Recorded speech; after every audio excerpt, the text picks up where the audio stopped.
ఈ మార్పుని సాధించగలిగేవారు మన మధ్యలో నిలబడి ఉన్నవారు మీరే. మార్పు తీసుకొచ్చేది యువత మాత్రమే. దేశ భవిష్యత్తు, మన భవిష్యత్తుని పరిస్థితులు నిర్ణయించు, మన ఆలోచనలు నిర్ణయిస్తాయి, మీ విలువలు నిర్ణయిస్తాయి, మీ చర్యలు నిర్ణయిస్తాయి.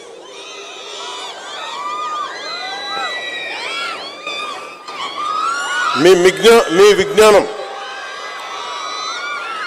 మీ ఆలోచనలు, ఇవన్నీ కూడా ఒక పరిష్కార మార్గాలుగా రూపాంతరం చెందాలి. మీ కృషి సమాజానికి ఉపయోగపడే అర్థవంతమైన మార్పు కావాలి. Your knowledge must translate into innovation, your ideals into solutions, your efforts into meaningful change that will benefit our larger society and our country. Dream with conviction, work with dedication, lead with integrity. బలమైన నమ్మకంతో కలలు కనండి. కలలు కను నీ కలల్ని తొక్కుతూ నడుస్తున్న కాళ్ళని ఖండించే వరకు కలలు కనండి. Don't stop dreaming. అందుకని బలమైన కలలు కనండి.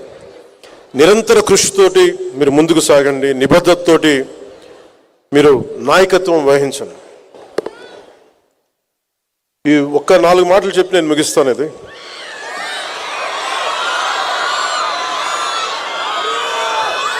నేను పాలిటిక్స్కి నేను మెయిన్గా రావడానికి ఒకటి నన్ను తీసుకొచ్చింది, భావితరం. ఎందుకంటే చరిత్ర చదువుకుంటున్నప్పుడల్లా చాలాసార్లు భగత్ సింగ్ త్యాగం గురించి చెప్తా ఉంటాను. అతని ఫిలాసఫీ కానీ, ఒక భగత్ సింగే కాదు, ఎవరో ఎంతమంది మహానుభావులు చిన్న వయసులో చనిపోతే వాళ్ళ చావులు దేనికి వచ్చినాయి, ఎందుకు చనిపోయారు, ఏ త్యాగాల కోసం చనిపోయారు, ఒకసారి చదివినప్పుడల్లా, ఉదాహరణకి ఫ్రీడమ్ ఎట్ మిడ్ నైట్ అనే పుస్తకం చదివితే ఎందుకు దేశ విభజన జరిగినప్పుడు ఎలా జరిగింది, ఎంతమంది చనిపోయారు, ఎన్ని లక్షల మంది చనిపోయారు, ఎన్ని కోట్ల మంది నిరాశ్రులయ్యారు, ఇవన్నీ చదువుతున్నప్పుడల్లా స్వార్థంగా బతకలేం. నిజంగా గుండెలోకి తీసుకుంటే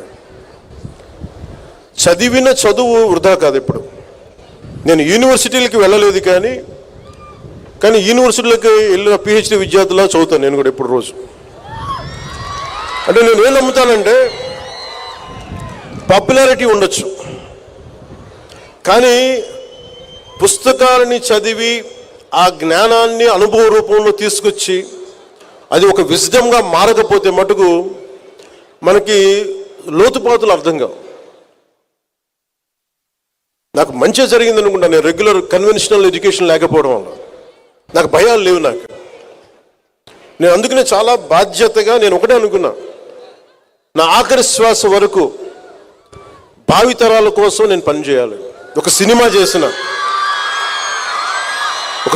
చేసిన ఎందుకంటే నిన్న శృంగేరి మఠాధిపతి ఏదో స్పీచ్ చూస్తూ ఉన్నాను. నేను చూస్తూ ఉంటే ఆయన అన్నది, ఆయన మాటల్లోనే, ఏ మనిషి కూడా సంపూర్ణమైన వ్యక్తిత్వం మనకు సంపూర్ణంగా ఉండడు, మనకు నచ్చేలా ఉండడు. అంటే కంప్లీట్, అంటే 100% గుడ్ అనే పదం ఎక్కడ ఉండదు ఏ వ్యక్తిలో కూడా. కొన్ని మంచి గుణాలు ఉంటాయి, కొన్ని మనకి నచ్చని గుణాలు ఉంటాయి. ఆయన అన్నది ఏంటంటే, కనిపించే మంచి గుణాన్ని శివుడిలాగా అర్ధచంద్రాకారంతో ఎలా నెత్తి మీద పెట్టుకుంటాడు చంద్రుణ్ణి, అలాగే కనిపించని హలాహలాన్ని ఎలాగా కంఠంలో దాచుకుంటాడు, అలాగే మీకు ఏ వ్యక్తిని కలిసినా వాళ్ళలో మంచిని తీసుకోండి, మంచిని బయటికి తెలియజేయండి. శివుడు అర్ధచంద్రాకారాన్ని ఎలా దర్శిస్తాడు శిరస్సు మీద, హలాహలాన్ని మటుకు లోపలే దాచుకోండి, చెడుని మటుకు దాన్ని హైలైట్ చేయొద్దని అది అని చెప్పింది. సో నేను తీసుకుంది, అందరూ నాకు నచ్చే మనుషులు ఉండరు, నచ్చే గుణాలను తీసుకుంటాను, నచ్చని గుణాలను వదిలేస్తాను. అలాగే మీరు భవిష్యత్తులో రేపొద్దున యూనివర్సిటీ నుంచి బయటికి వెళ్ళేటప్పుడు గో విత్ వన్ కమిట్మెంట్. మీకోసం ఇంతమంది ట్యాక్స్ పేయర్స్ మనీ ఇది, కొన్ని కోట్ల మంది ట్యాక్స్ పేయర్స్ మనీ ఇది. మనకి యూనివర్సిటీకి వెళ్తే ఈజీగా అన్ని జరిగిపోతాయి అనుకుంటే మనం కట్టే ఫీజులు తక్కువైనా కానీ ప్రభుత్వం ఖర్చు పెట్టే చాలా ఎక్కువ. సో ఆ చదివిన చదువుకి మీరు ఎంతో కొంత దేశానికి కానీ సమాజానికి కానీ నిజంగా మీరు చేయగలిగితే రుణం అలాగే తీర్చుకోగలం.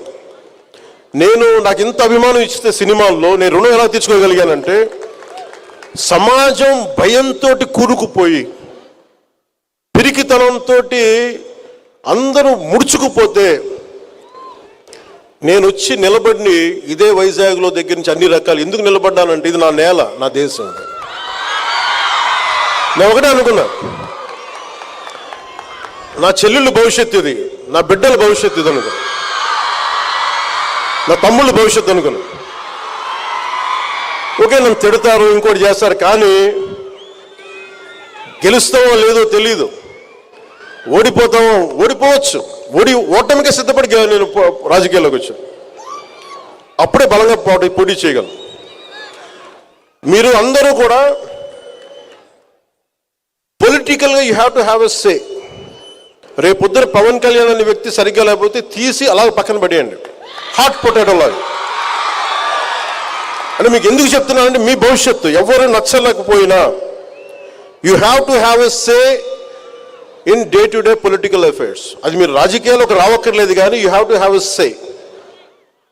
మీరు అది కనుక అది చేయకపోతే మీరు చేతులు ముడుచుకొని ఎంతసేపు మన సోషల్ మీడియాలో మన యాక్టివిజం, mere యాక్టివిజం సరిపోదు. Sometimes universities should be become should churn on good ideologies. నేను లవ్ యూ.